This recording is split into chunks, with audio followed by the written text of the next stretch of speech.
We left off at the end of the last module asking you to set availability targets for our example mobile gaming infrastructure. For this module, we're going to go with a target of 3.5 nines.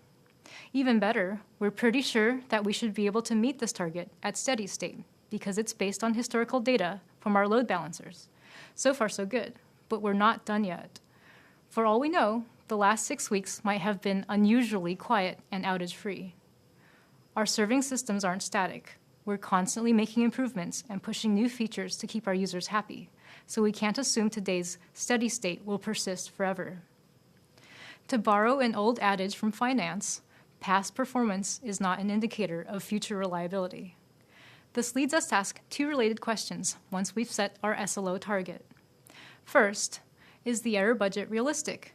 Can we expect to burn less than the budget if we consider longer time horizons, over years instead of weeks or months, when we take into account large, long-tail events? And second, what are the biggest single sources of burnt error budget? Is there any low-hanging fruit that, if fixed, could allow our service to attain higher levels of availability for less engineering effort? To answer these questions, we gaze deeply into our crystal ball, mutter strange incantations, and surround ourselves with the light of true vision. After seeing a vague premonition of a terrible fate befalling our load balancers, we realize that we need a data-driven approach and reach for that beloved tool to predict uncertain futures, the spreadsheet. The practice of safety engineering begins with identifying a hazard, a condition that could lead to an accident.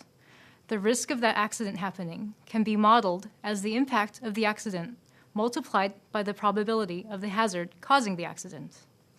The accident we're trying to prevent is missing our SLO targets. The hazards we deal with are the root causes of outages or unavailability, like the failure of one of our cloud providers' availability zones. If we can quantify the probability of one of these hazards occurring and the likely impact on our service, we can understand the risk to our SLO posed by that hazard. We will start off by trying to enumerate risks to our SLO based on what we know about our dependencies, serving infrastructure, application, and user behavior. This is an exercise in constructive pessimism, something that SREs in particular tend to have a lot of experience with. It's often easy to come up with lots of very specific potential risks. Instead of getting bogged down in details, it's better to think about classes of risks, like one of our serving zones is unavailable, instead of application servers in Europe West 3A are suffering 10% packet loss. Even when we categorize risks like this, it's common to find that we have a large number of heterogeneous classes. So how do we compare them directly?